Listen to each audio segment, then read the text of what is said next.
common framework, whatever little bit commonness is there or similarities are there between science on one side and Veda and Purana on the other side.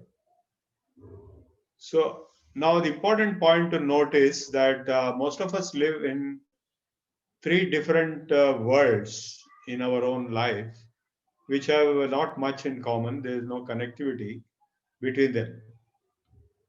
Firstly, it is only two, but it became three in this context of this speech. Two means science and religion, and three means religion in the context of Hinduism has two parts, the Vedic Hinduism and the Puranic Hinduism. So they are quite distinct from each other, though they are connected to a limited extent. So now let us examine each of these science, Veda, and Puranas, which in other words, science and religion. Now, of course, in the West, religion was limited to kind of a belief system, faith. It's called faith, and that's why interfaith dialogues, etc., are organized. But not so in India. In India, the word religion is not exact translatable of Sanatan Dharma. It is eternal Dharma. Dharma is again not translatable. It is ethics and way of life and righteousness and so many other meanings can be attributed to it and still inadequate. So in India, the role of Sanatana Dharma comprising of the Vedas, Upanishads, and Itihasas, Puranas, Dharma Shastras, etc., was not exactly a faith in the sense of a blind faith as it is interpreted in other countries in their own context of their own religions. That is how the word secularism also has a different meaning in India, because there in those countries religion was dominating even society and political activity and economic activity, and they wanted to keep religion away from non-religious activities like politics or economy. That's how the word secularism came up, but not so in India. Because in India, in the first place, there is no blind faith. The word Veda itself means knowledge, and along with Veda comes the darshanas, the shastras. Shastra means science. And so a plethora of literature comprising of the Veda and its extensions or its simplifications or elaborations in terms of darshanas, in terms of shastras, in terms of Puranas, in terms of Dharma Shastras, and so on. So, in fact, in India, we have a whole plethora of what is called Shruti, which is Veda and Upanishads, and Smriti, which is like Bhagavad Gita, Manusmriti, and so on. And then Itihasa, like Mahabharata, and so on. And Puranas, 18 Puranas, and Dharma Shastras, and then 64 arts, and so on. And none of these comprise anything like blind faith. So the word faith and the word religion as it is understood in the West or even in Middle East is not applicable to India, because in India all of them are scientific, so to say, because the word Veda itself means knowledge. It also means existence.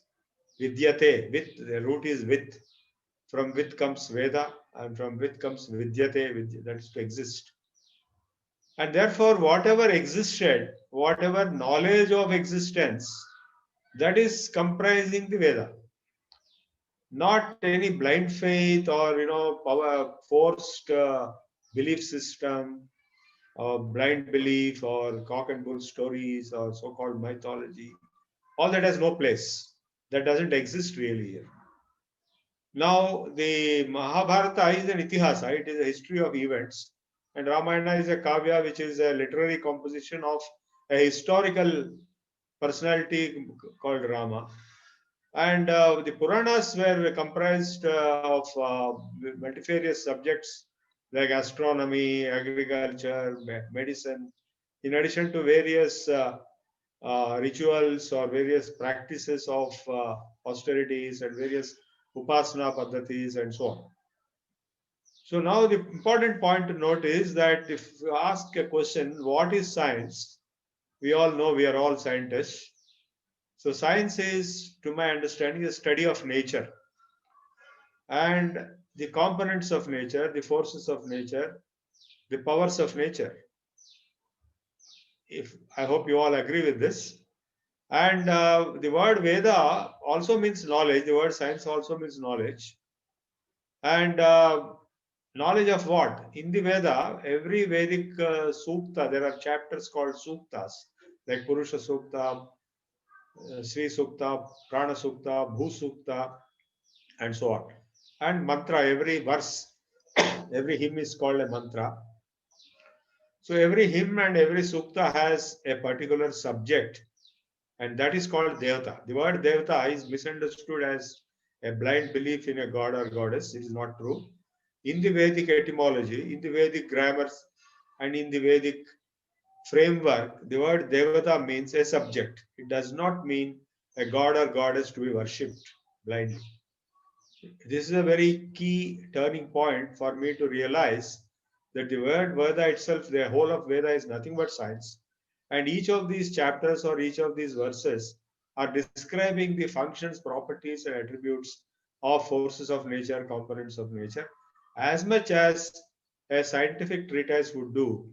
Like any scientific treatise on, say, water, hydrology, it's called. Say on earth, it is called geology. So in Veda, we have Bhu Sukta, is like equivalent of geology complete compendium. And we have Prana Sukta, it's about life, biology, and so on. This is a surprising discovery I made around 10, 15 years back when I had to give a presentation in an international conference on Rigveda at Tiruvannamalai in South India. So based on this decipherment, most of the people, I think here most of you or even most of the other Hindu scholars or Sanskrit scholars are not aware of this fact. So this fact that the word Devata attributing to each verse or each chapter in the Rig Veda or in any of the four Vedas describes a subject of discussion and not a faith towards a particular god or goddess. This point is not brought out, is not understood by either the Western scholars of 19th century, 18th century, 20th century, or even later the scholars, except two. One is Sri Aurobindo, and the other is Sri Dayanand Saraswati, the founder of Arya Samaj. So these two people have understood this fact, and therefore Dayanand Saraswati wrote a book called Rigvedadi Bhashya Anukramanika, where he brought out the entire scientific dimension of the Veda, the Vedic hymns. And Sri Aurobindo went to the record saying that whatever claims Sri Dayanand Saraswati, the founder of Arya Samaj in 19th century, did are not exaggerations, they are understatements. In fact, Aurobindo's commentary on the Veda explains that the Veda is a description of various types of forces which are called Devatas, and both gross and subtle. I've talked to you about the forces of nature, components of nature. What are they? If you can, they can be gross or subtle. Like if you take earth, it's a gross component of nature. If you take Agni or energy principle, it is a gross component of nature. So various forms of energy.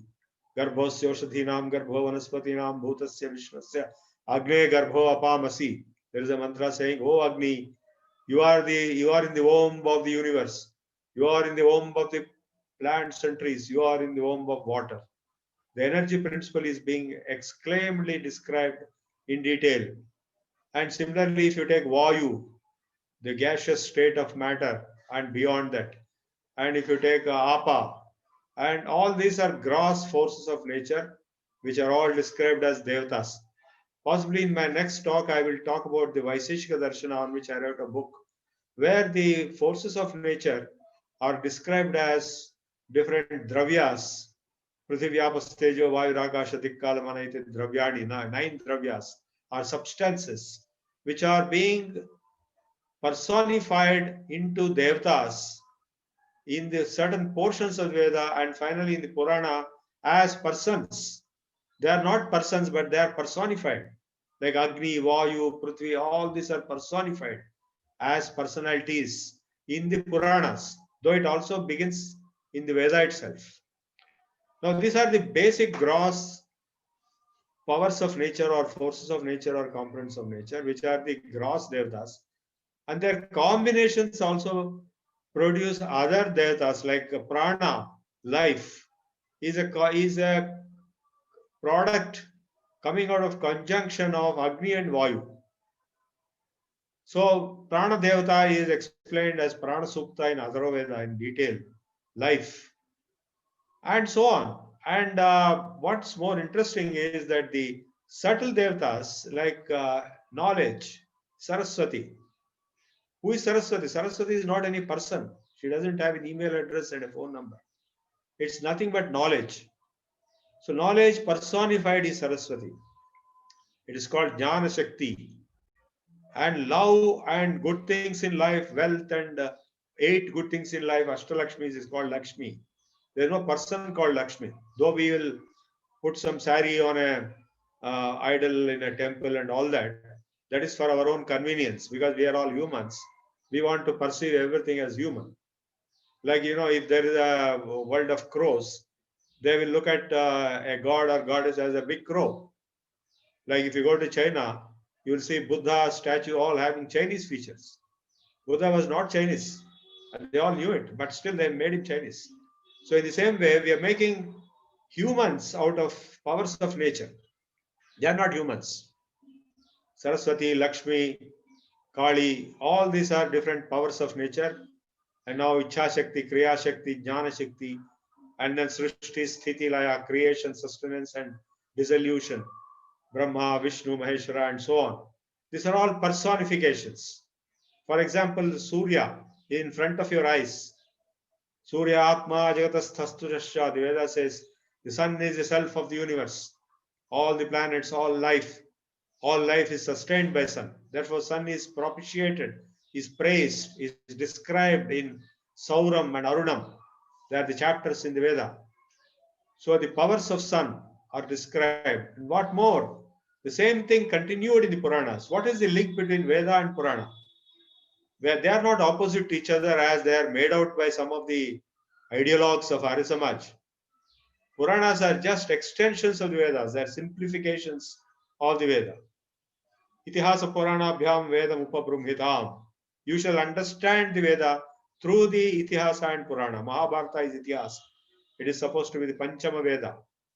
It has the largest number of verses in the world in a single book. That is 100,000 verses. Mahabharata. And the Puranas, Agni Purana, Vayu Purana, Shiva Purana, Vishnu Purana, and so on, they all explain the same functionalities of Devatas explained in Veda in simpler language with personifications and possible stories in the Puranas. For example, Bhu Devata comes weeping to the emperor king Prithu, saying that I became weak, I cannot give food. What does it mean?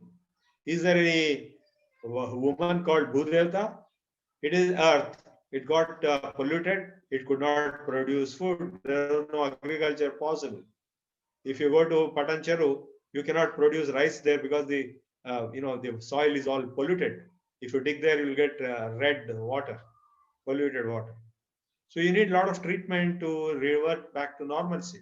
That's what Prithu did. And after that, Bhudevata started giving food back to the humans. And similarly, I would say Vayu Devta was in ICU a few years ago in Delhi, and until the Supreme Court gave an order that diesel should be closed, CNG should be used, and he came out of ICU. Now today, if you look at Delhi, the pollution levels are so high. Vayu Devta is again back in ICU, so much in ICU that humans are dying in hundreds and thousands. So now these are all depictions of the natural forces, and the entire system of Vedic knowledge is an ecological environmental science, and how to balance the nature by propitiation through yajna, by balancing through the processes of yajna, the air pollution or the water pollution or rainfall, all this can be balanced through the process of yajna given in the Yajurveda. So the Vedic knowledge system is a Vedic science or system of science of the Vedas, consistent with the Ayurveda as a workable medical science, yoga on one side, and many other like Mantra Shastra and so on. So all these Shastras and all these Puranas, all these Darshanas, all are integrated together with the Vedas. It's a single integrated whole. It is not independent, broken up into pieces, but a single whole. They are consistent with each other. They expand and explain the subtleties and the secrets in the Veda. So that is how we have the six darshanas, the Sankhya darshana, the Yoga darshana, Nyaya darshana is logic. I don't know how many of you know that the whole of computer science, which is based on logic, and logic originated in India by Gautama. He was in a place called Chapra in Bihar. And Gautama gave the fundamentals of logic. And his book is still there even today. I studied it. Nyaya Shastra, Nyaya Darshana. And later came what is called Navya Nyaya, modern logic in Bengal. And it continues the tradition today. So all these systems, I mean, when you have a darshana called logic, how can you have blind faith and just faith and so-called religion and so-called blind belief and so on? It's not possible. So the whole thing is science. And before 300 years, before Bacon came out with the theory of science that you have to extract from nature to the maximum and squeeze out nature to the benefit and enjoyment of human being. Before that kind of a distorted ideology was propounded, there was environmental balance. Human being has existed for 100,000 years. There was never an environmental crisis like it is today. What is happening in Delhi or what is happening in other places, even coronavirus is a backlash of the environmental crisis. And all this didn't happen all these hundreds and thousands of years. Why? Why is it happening only now? Because in the last 300 years, modern science took a wrong approach. It did not have a holistic view. It did not have an integrated perception of the nature integrated with humans. In fact, the third chapter of the Bhagavad Gita says, Sahaya Prajasrishta Purvavach Prajapati Anena Prasiddhamesha Vastishta Kamaduk Devan Bhavayata Nevate Deva Bhavayanta Parasparam Bhavayanta Sreya Paramavapsnatha Ishtan Bhogani O Deva Dasyante Yajna Bhavita Tairdattana Prajayebhyo Yobhunte Steva Eva Saha. When creation took place, both humans and devas, which are nothing but forces of nature, got created, and they were told to live in symbiosis. Yajna Bhavitaha. Through Yajna process, the devas, the environmental forces, were being strengthened through a kind of a feedback mechanism of paying back or nourishment, nutrition given through the yajnas.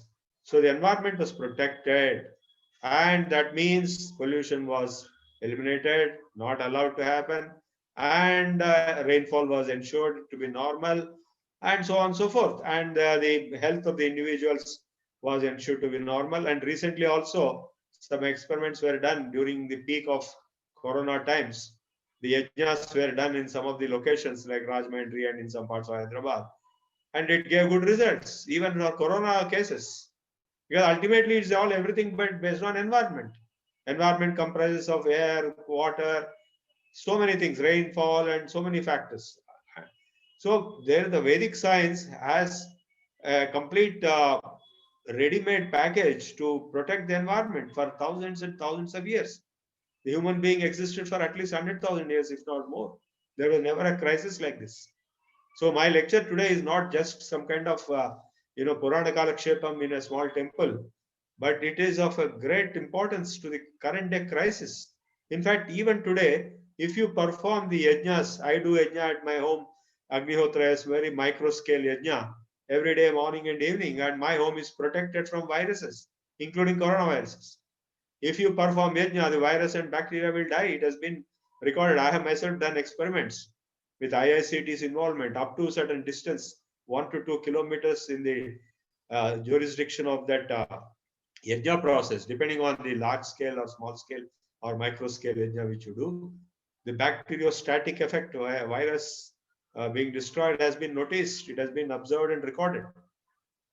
So the entire Vedic science was protecting the environment along with humans. Devan bhavayata nevate deva bhavayanta parasparam bhavayanta sveya paramavapsatha. You shall propitiate each other and achieve success and ultimate, happiness. Both of you, both devas and manavas. And without paying to the devas, their bhuktan pradayebhyo yo bhumte steva evasaha. Those humans who don't pay back to the environment are thieves. Steva eva saha. Such a person is a thief. So all of us are thieves. We are not paying back to the environment. We are going on consuming endlessly. Now this is the science behind the Veda, and therefore the integration of Veda and science, and of course Puranas, which are just expansions, explanations, personifications of the contents of the Veda. Now I gave you the complete picture in a bullet. Now I will explain a little more detail about each of these processes. Like for example, if you take sun, I came to realize these facts only recently, about 10-15 years back. Then I started studying the Devatas one by one. First I studied sun, Surya, because Aditya, Surya, Savita, the Gayatri Mantra deals with Surya, Savita Devata. And Adi Shankaracharya also included Surya as one of the six final Upasana Margas: Shiva, Vishnu, Shakti, Ganesh, and Kartikeya, and Surya. Surya includes the planets, various planets. Their movement determines, like moon determines the month, sun determines the whole year, and Earth is making the day and night, and so also Jupiter and Mars. They have their own cycles and they have their own impact on the environment on Earth, on weather conditions, on earthquakes, on so many other factors. In fact, even this, according to the astrologers, I'm not an astrologer.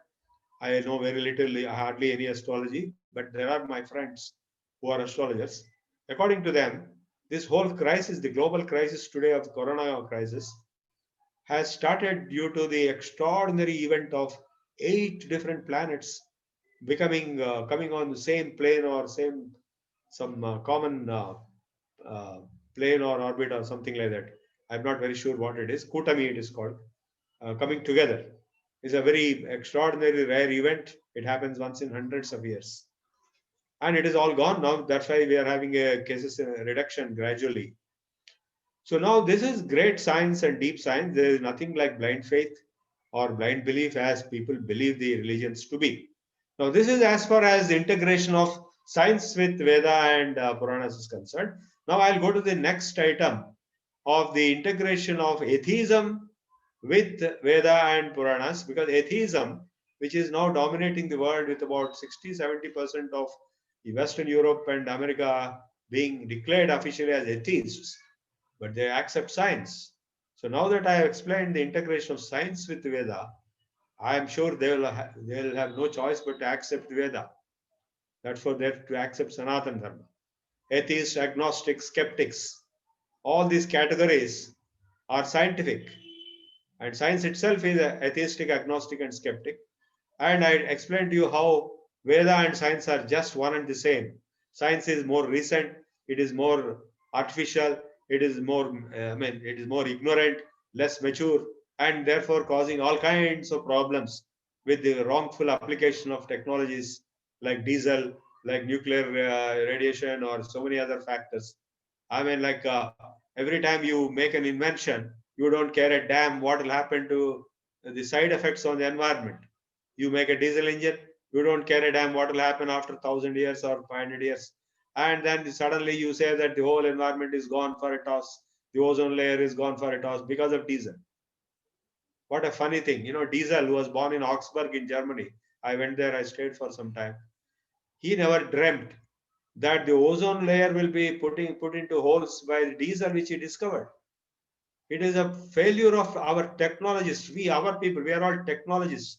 The Indian Institute of Technology, to which we belong, is a failure of the technologists not to care about the environmental effects of each technology. And each of these technologies is destroying the environment to the extent of making the survival of human being a question mark. How long the human being can survive?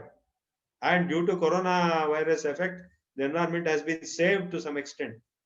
The ozone layer has been replenished because pollution stopped for some time due to lockdowns and so on, which is an extreme step. So now coming to the other religions, how they can be integrated, because other religions means we have Islam, we have Christianity, we have Buddhism, we have Jainism, and we have Judaism, and we have Shintoism, and we have so many other Baha'ism and so on. Now there are two types of religion, the atheistic and the theistic. You'll be surprised that there are religions which don't believe in God. Like Buddhist and Jain, for example, they don't believe in God, but they are religions. So if you go deep into them, you will find that they don't accept God as such, Ishvara or Paramatma, they don't accept. But they accept everything else of the Vedas. They start with the greatest of the value system, that is the Ahimsa Paramo Dharma, and then they end with Ahimsa once they start and end both. And Satya is associated with Ahimsa. With Satya and Ahimsa, Gandhiji could make the British leave the country. So these value system, the values which have been talked about, they are very much explained in the Vedas, in the Upanishads, in the Puranas, in the Mahabharata, in the Bhagavad Gita, in detail. In fact, there is a whole chapter called Daivasara Sampat Vibhaga Yoga, 16th chapter in the Bhagavad Gita, which gives a list of 26 values. Abhayam Sattva Samshuddhi Jnana Yoga Vyavasthiti Dhanam Dhamascha Yajnascha Swadhyaya. Yajna is also given as an ethical value. Yajnascha Swadhyaya Tapa Arjavam Ahimsa Satyam Akrodha Tyaga Kshanti Rapaishanu Daya Bhutesh Alolupvam Mardavam Hri Rachapadam Teja Kshama Dhriti Shaucha Madroho Nabhimanita. These 26 values are comprising of 10 dharma lakshanas given by Manu. Most of them, though not all. Vidya is not included here. When do I include Vidya also? Dhriti Kshama Adamashaucham Asteyo Indre Nigraha Dhir Vidya Satyam Akrodho Dashakam Dharma Lakshanam. Manu gave 10 values. And Patanjali gave 10 values. Satya Ahimsa Brahmacharya Aste Aparigraha Shaucha Santosha Tapas Swadhyaya Isvara Pranidhana. So these 10, those 10 are included and expanded further into 26 in the Bhagavad Gita. Now please examine other scriptures of the world. These same 10 or less will be repeated again and again in every scripture of every religion in this world. Truth, non-violence, non-stealing, chastity, charity, generosity, purity. In fact, there is a poem called 18 Itties. I challenge anybody to show me any scripture or any philosophy which does not encourage these 18 Itties: serenity, regularity, absence of vanity, sincerity, simplicity, veracity, equanimity, fixity, non-irritability, adaptability, humility, tenacity, integrity, nobility, magnanimity, charity, generosity, purity. Practice daily these 18 Itties, you will soon attain immortality. You will abide in infinity and eternity, and you cannot learn this in a university. Now, these values are not taught in any one of our institutions, either from KG to PG, anywhere. Nowhere they are taught. And you don't teach values to your kids, they become criminals and gundas and rowdies. And the whole world will be criminalized. And every religious scripture, or whatever be the religion, even the extremist ideologies don't realize, these so-called extremists, they don't realize that their own scripture is teaching the same values which the scripture of the other religion is teaching. And all these values are taught first in the Vedas, Upanishads. In the Taittiriya Upanishad is clearly brought out, Satyanna Pramaditavyam, never be complacent about truth. Dharmanna Pramaditavyam, never be complacent about dharma. Bhutyaina Pramaditavyam, never be complacent about your growth, your development. And Swadhyaya Pravachanabhyam Ma Pramaditavyam, never be complacent about learning, never be complacent about teaching. So this is a continuous process. This source of knowledge from the Vedas to Upanishads to the Puranas, Mahabharata, Bhagavad Gita has been there for 100,000 years, gentlemen. If you go to Kurukshetra, you can see how the Mahabharata war was fought on the banks of Saraswati River, which dried up much before the Mahabharata war. Now Saraswati River is being traced back to 20,000 years, 30,000 years, 40,000 years, and it dried out before Mahabharata. Today you can see some kind of channels of Saraswati River which are being refilled by the waters of other rivers like Sutlej and so on, in both in Haryana and Rajasthan and Gujarat and so on. So the Saraswati River is the key finding of the NASA satellite images that existed on which whose banks the rishis like Vasishtha, Vishwamitra, etc. had their ashrams, and all the Vedic mantras were delivered. And the Rigveda describes as the largest river at that time, and it disappeared and got dried up around much before Mahabharata war. So I went there many times. You can trace the whole path of Saraswati River, and you can see that that is the original source of civilization in the world, which remained undisturbed and undisrupted for 100,000 years. Saraswati River is not 100,000 years, but there is an old Stone Age site near Meerut, which is about 100,000 years, 1 lakh years. So from then till today, a non-disrupted and continuity of civilization, a flow of knowledge which has expanded to the whole world. On one side to China, on the other side to Arabia. To China went Huan Song, Fa Huan, carrying hundreds of manuscripts. Many scholars of India were invited by the Chinese emperor to translate them into Chinese language. They are all there today in China. And the other side went to Arabia. And all the scholars of Sindh were taken to Arabia, and so much so that no scholar is left in Sindh, no Brahmin family is left in Sindh today. All of them migrated to Arabia and translated all the Sanskrit scriptures and texts into Arabic. From Arabic, it went to Latin and therefore the Europe. Therefore, the source of knowledge, source of science in the entire Europe was from Arabic scriptures, which are translations of Sanskrit scriptures. This is confirmed in every subject, mathematics, astronomy, chemistry, you name it. So also for the Chinese. So this 100,000 years of civilization, of continuity of the Vedas, Upanishads, Puranas, Dharmashastras and Bhagavad Gita has been the source of knowledge and science and technology for the whole world.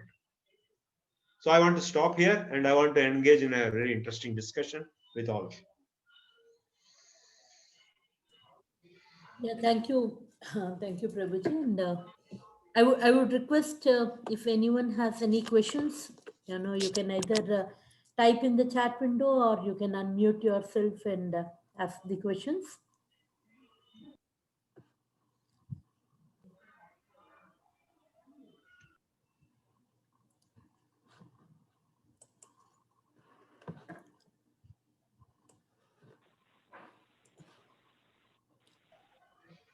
Yeah, please feel free to discuss any point. I gave a total framework. I gave a write-up my paper and a chapter of my book which I am writing of this integrated framework of Dharma Yoga across religions, across science and Veda, and across Veda, Purana and science, across scriptures, across atheism and skepticism and agnosticism with Veda. So I gave an integrated perspective, and I welcome anyone to uh, raise any issue, either an objection or any criticism or even an extension or elaboration. Please. Sir, I have one question if I may ask now. So, as you pointed out that human activities has caused a lot of problems such as pollution and global warming and like countless problems which we have caused. So, is there any description in our ancient scriptures about how the Kali Yuga will end? Like, is it going to end in a vast destruction, or humans are going to solve the problems which we have created and move into a better yuga? Yeah, very good question. Now, of course, uh,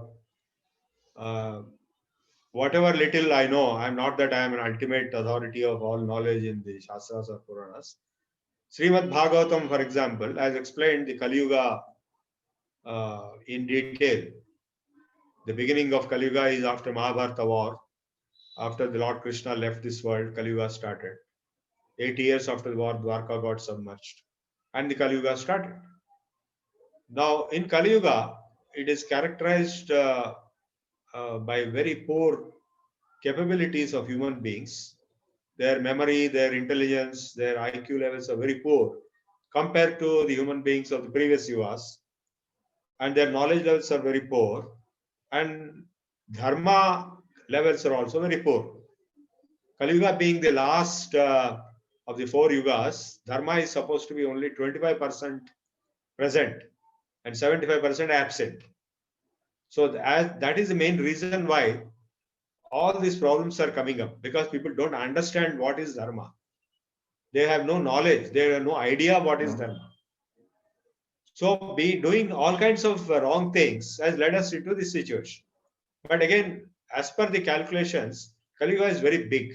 It's something like 1,85,000 years or something like that. I'm not very sure about those numbers. They have been big controversy. The 4 yugas, the Krita Yuga, Treta Yuga, Dwapara Yuga, and Kali Yuga are supposed to be in 4:3:1 ratio.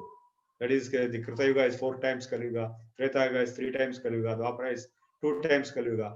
And Kali Yuga itself is some 4,32,000 years according to a particular method of calculation. Of course, some other people will say all that is wrong, and only Kali Yuga is only 5,000 years, and so on and so forth. Different people say different things, but the traditional wisdom is that Kali Yuge, Pradhamapade, Jambudvipe, Bharatavarshe, Bharatakande, the Sankalpa says. So we have a long way to go for the end of Kali Yuga, which is the end of the Mahayuga also. The end of Kali Yuga happens to be the end of creation. It will be dissolution completely, but it's a long way to go, not right now. Right now, obviously, it means that there will be recovery. So a lot of people have already said the recovery is happening, will happen more. It started happening after the last Vijayadashmi onwards. The recovery, as you know, the curve has flattened, and in India particularly. And one of my friends predicted that India will recover fast, not so America. And but that is about the present crisis. But the overall environmental destruction has been very, very dangerous, and that is how new environment-friendly technologies have been coming up in a big way now. It is a correction process. The renewable energy systems, technologies are the right direction, and you know very well that is the main thrust area of all technology development today. Yeah. Yeah, thanks, Tanay, for the question. So we have one question from Kumar. Kumar Tilkapalli. So conflicts in Dvaita and Advaita philosophies have been quite visible in respective commentaries. Given this, how do we intend to cover Sanatan Dharma as a single coherent commentary? Yeah, very good question. I'm afraid that is not a factual statement that Dvaita and Advaita are in conflict. It is a wrong understanding. In fact, this realization came to me first when I once went to Melkote. There was an institute of scientific research in Melkote, and that was headed by one Lakshmi Tatacharya, who is a very famous scholar. Even today, he is alive. He is 80 plus in Melkote. And I saw there Shankaracharya's photograph, I mean, not photograph, a painting with his 4 disciples. So I was really surprised. I asked him, you are a Vaishnavite, you are a Visishtadvaiti, you are Ramanuja's follower, and you are keeping Shankaracharya's photo here. He says, no, there is no contradiction. Look at the Advaita, Dvaita, Visishtadvaita, Traita. There are 25, my dear friend, 25 Siddhantas are there, not 1, 2, 3. I have seen many of those Siddhantas, Dvaita, Dvaita, and the Shuddha Dvaita, like Vallabhacharya's is Shuddha Dvaita. And ISKCON people's is something else, Dvaita Dvaita, something else. So everybody has their own Siddhanta, but they are not exactly contradictory. That's a big misunderstanding. They sometimes qualify more, specialize more in particular direction. Like the word Visishtadvaita has Advaita embedded in it very much. Visishta is qualified, specialized, extended Advaita. And that way some people called Shankaracharya's is nothing but Buddha, Prachanna Buddha, Buddha in disguise, because Buddha spoke about nihilism, nothingness, shunya. So then Shankaracharya also talked of Nirguna Brahma. Therefore, ISKCON people say that he is a Buddhist type of a person. It is not true. Buddhist ideology of nihilism, which came after Buddha. Buddha never talked of nihilism. The great scholars after him, including Nagarjuna and various other scholars, they came out with various theories, Madhyamikavada, Sunyavada, and so on. They are all different arguments. They are not the ultimate truth. None of them can be ultimate truth. They are all different models. So, for example, if you take the subtle distinction between the Advaita and Buddhist Sunyavada, now Maya is the Siddhanta created by Adi Shankaracharya to defeat Sunyavada of Buddhists. Now, if you ask what is Maya, there is a definition of Maya given in golden letters. It is inscribed in a hotel in Tirupati, Bhima's hotel. Sannapya pibhayatmikano, bhinnapya pibhayatmikano, sangapyananga pibhayatmikano, mahadbhuta anirvachaniya Maya. It's a most wonderful mahadbhuta anirvachaniya. He defined undefinability. What is undefinability? Sannapya pibhayatmikano. You cannot say Maya exists, or you cannot say Maya does not exist, or you cannot say it exists and does not exist at the same time. Now, what do you mean by that? Well, that is what is undefinability.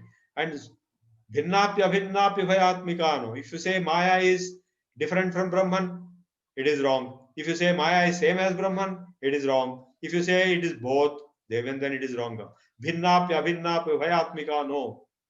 Then what is it? Sangapya bhayat. Is it one or having parts or both? None of them. Then you cannot give any definition.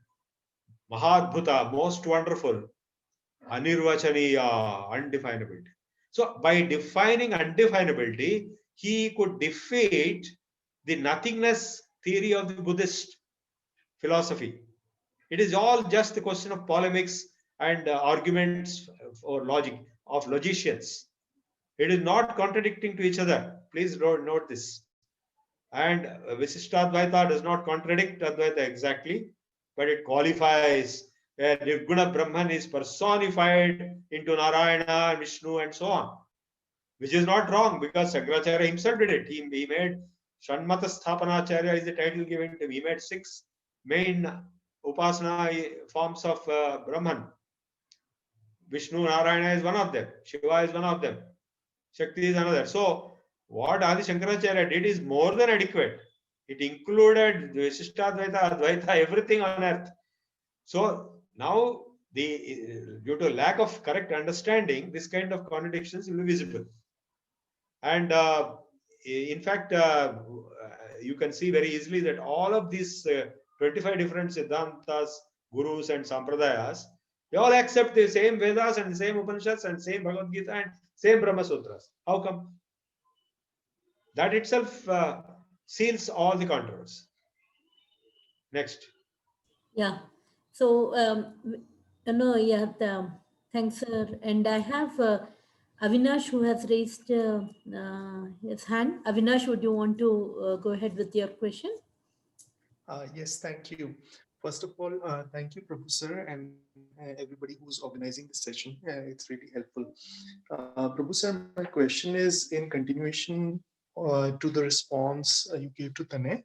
So, regarding Kali Yuga, so do Vedas are giving any clue about whether we have already crossed the peak of Kali Yuga and it's going to get better?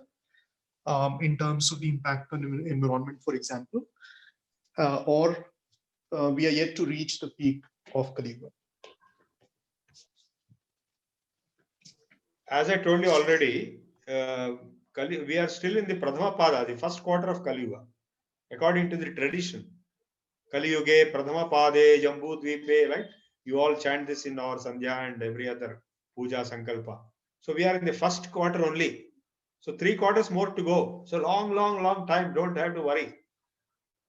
So we have opportunity to recover and go further and way above. But there were other predictions by modern prophecies. Like Dan Brown wrote a book where he predicted that in about 50 years, the human being will be extinct, and the human being will become extinct not by any war, but by artificial intelligence itself.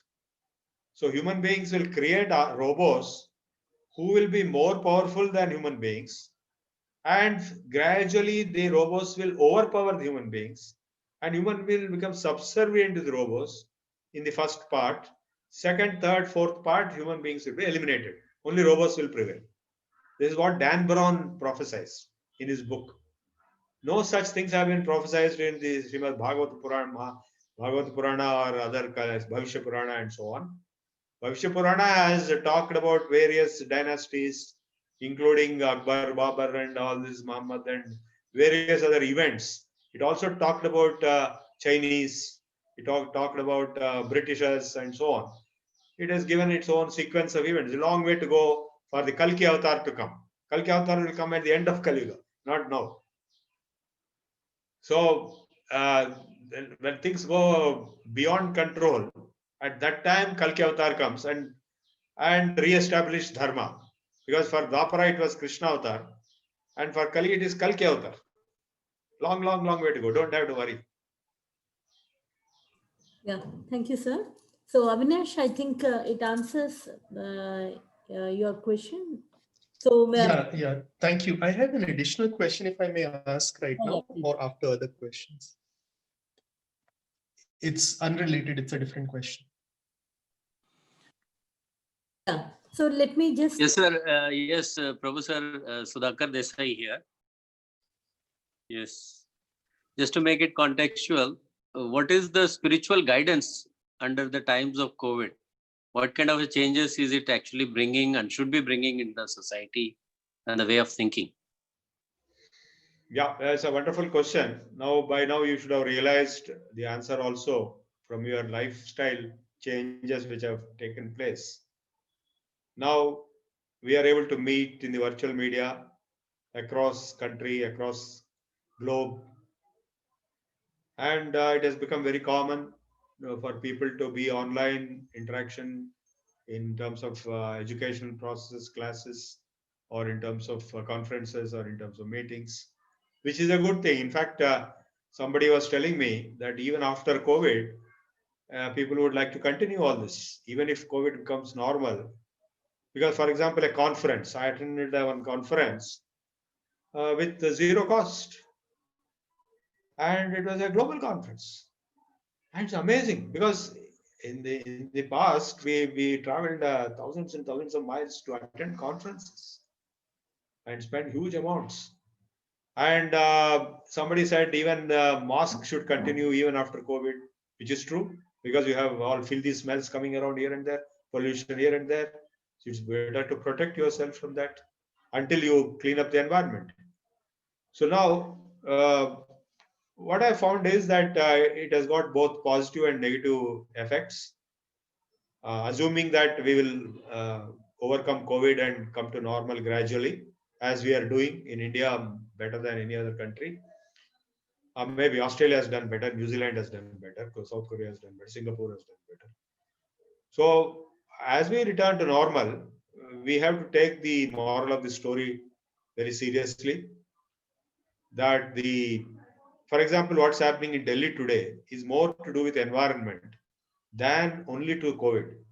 Because the environment is so horrible, the quality of air is so filthy that any such things will only aggravate. COVID kind of things will only aggravate, and a lot of people are dying. Even otherwise, Delhi was suffering this from problem of environmental crisis, air quality, and all for a long time. So it is high time. It's a big moral of the story we have to take home is that we have to set right the environment. So for setting right the environment, we have to do a lot of greenery development. We have to reduce polluting technologies deployment, go for renewable energy deployment, stop oil, gas, coal, all this, which are the root cause of all these problems. And also perform yajnas. You may say yajnas will generate smoke. It is not just ordinary smoke. It is carrying very important seeding material into the clouds, and purifying material, and it purifies the environment, it destroys viruses and bacteria, and creates rainfall in normal balanced conditions. And apart from that, we also should realize that a lot of time which we got now by avoiding traveling and by avoiding unnecessary activities which we were doing previously a lot, going to movies and this and that, drinking bars and all nonsense. So we are having more time and we should focus more on tapasya, on yoga practice, meditation practice, pranayama practice, japa, tapa, all these things in addition to yajna. So I have got a whole material available with me to help anybody to learn all these things.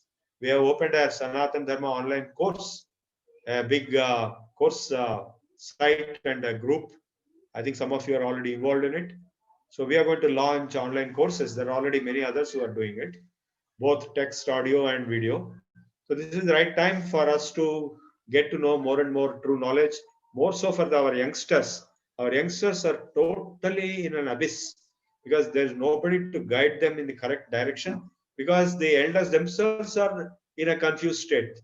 I mean, if the parents and teachers themselves cannot guide the youngsters, who will guide the youngsters? I mean, they think violence is okay, killing is okay, drugs are okay, illicit sex relationship is okay, not getting married is okay, not getting children is okay.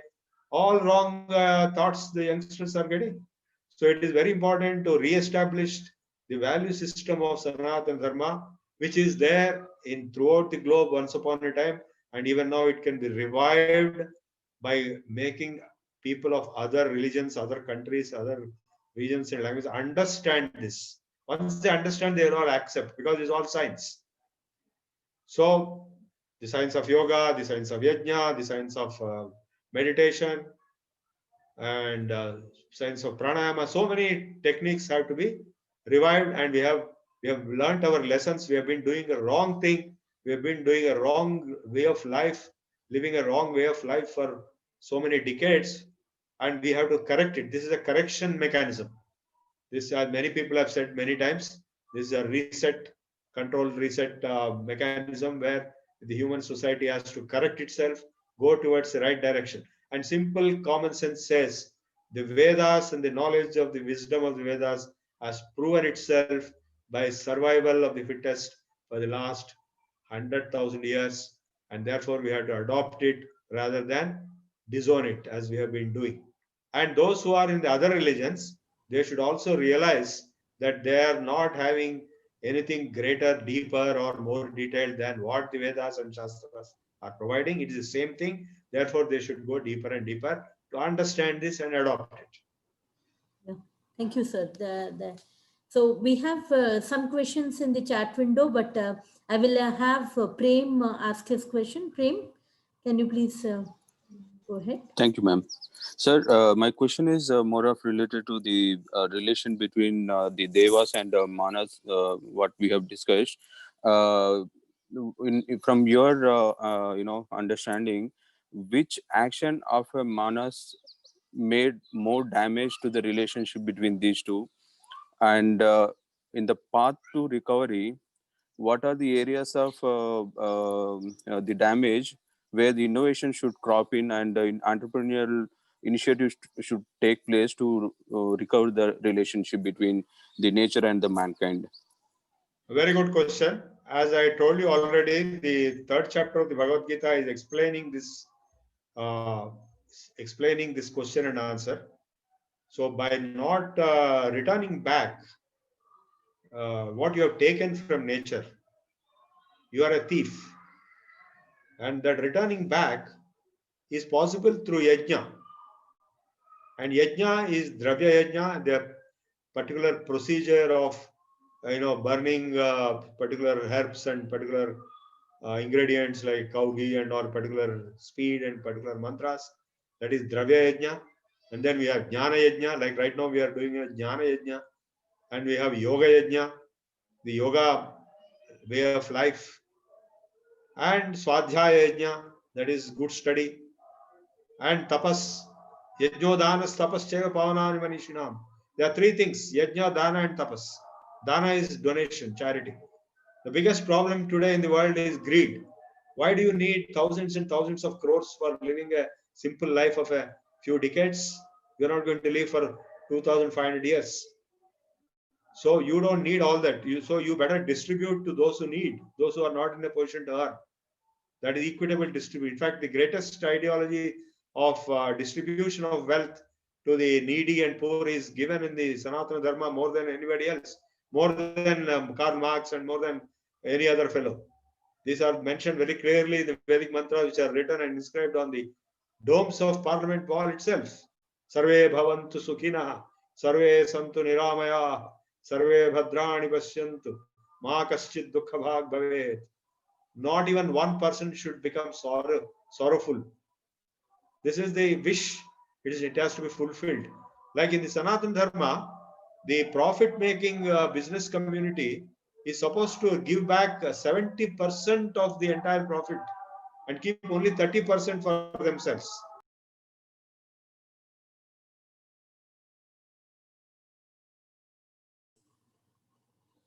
Hello. Yes. Yeah, yes. Okay. Yeah. Giving back to the nature, giving back to the society is the main core principle. And which means you have to stop all the technologies which are destroying nature. You are destroying nature by thermal, nuclear, and gas, and all these technologies. So you go for natural resources, renewable resources technologies. That is a question of no dispute. Everybody will accept renewable energy devices, technologies. Like a simple car, a diesel vehicle is destroying the environment. You have to put an end to diesel and even petrol. Go for electric cars or go for some other solar cars or whatever. You know all this. I don't have to tell you. And you have to perform yajnas. Every house has to perform a micro yajna called Agnihotra morning and evening at sunset and sunrise. And also perform group yajnas in temples or grounds. They will clear the environment and they will destroy the viruses and bacteria which are coming out of this bad environment. So all this has to be done. I can give you a full agenda for it. We can work out a plan of action and we have the Sanatana Dharma course online for that purpose. Yeah, definitely, sir. So I think just in the interest of time, we just crossed to 5 o'clock. Let me just take two more questions. There are questions like Ramdas sir has said, are the yugas happened before, or meaning this is the repetition of yugas? What is it? Repeat that question, please. No, did the What let me put it. yeah. My question is that we talked about 4 yugas. Has it happened already before, and then it is a repetition of the 4 yugas? Yes, you are right. See, 4 yugas become kalpa, manvantara. Cycles are there. Today, as you know, in our marriages and our Sanjavana Puja, we give a sankalpa. We will say Adya Brahmanaha, Dvitiya Parardhe, Svetavaraha Kalpe, Vaivasvata Manvantare. So these manvantras are 4 yugas, one manvantara, and many manvantras become one kalpa. And many kalpas will become one Brahma's day, which is some 2 billion years. So this particular creation, Adya Brahmana, Dvitiya Parardhe, we are in the second half of Brahma's day. And in the second half, Svetavaraha Kalpe. And before this, there are so many other kalpas already crossed. And within Svetavaraha Kalpa, we have Vaivasvata Manvantare. On the name of Vaivasvata Manu, this Manvantara is identified. This cycle of 4 yugas. Before that, there was another Manvantara, Swarochisha, so on and so forth. And next Manvantara will be there. And for the next Manvantara, something else will happen after the next 4 cycles. And this goes on for the whole Kalpa. And the whole Kalpas are repeated for the Brahma's day, which is very, very big. Yeah. It's about 2 billion years. So the teachings actually say as though they have already witnessed one cycle of yugas, and therefore they are telling first yuga this will happen, second yuga this will happen, so on and so. Is it like that? No, they have many yugas have many sets of yugas have passed. 4 yugas make one manvantara, okay, one set. So the present Manvantara is Vaivasvat Manvantara. Previously it was another Manvantara, Swarajya Manvantara. Before that another one. And many such Manvantaras become one Kalpa. And that is one unit which is Svetavaraha Kalpa now. And before that there was another Kalpa. Before that another Kalpa. So this is a time is infinite process. And after all this over, everything will be dissolved. And again, fresh creation will start. Surya Chandrama Saudhata Yadha Purama Kalpa, and the Veda itself says the sun and the moon and all the things are recreated in the next cycle when the creation starts. And not to speak of the earth living beings, that is only one small part. The various lokas and various, all this will be recreated in the beginning of creation. The whole subject of cosmology. Please read Srimad Bhagavata Purana, you will get all these things. Of course, other Puranas also give, Bhagavad Gita also gives in the 8th chapter. And Yeah, then, thank you. yeah, one final question. So, just as people who are more jignasu here, they're asking, so are there any yes, references for Ayurveda? I want to know old ways of life, like how people brush their teeth and medicines used. Okay. Yeah, people never used Colgate toothbrush and all nonsense like that. They use their fingers and they have used the neem twig to brush their teeth. Neem twig or even bubble twig and some other twigs also, uttareni and all that. They are very effective. I have used myself those things. They are very much more effective. Applying mustard oil with rock salt on the gums by rubbing them will make your gums and teeth strong. And I'm able to save some of my teeth in that process. And the Ayurveda gives all these things in detail. The Dinacharya, daily routine, and Rutucharya, the seasonal routine, and every other charya is given. All the routines are given in detail in the Ayurveda. So you have to study Ayurveda. Charaka Samhita is the greatest text of Ayurveda, which is very old, very ancient, and Sushruta Samhita is a surgical text. So Ayurveda, vast subject. Any Ayurvedic expert will know all these things.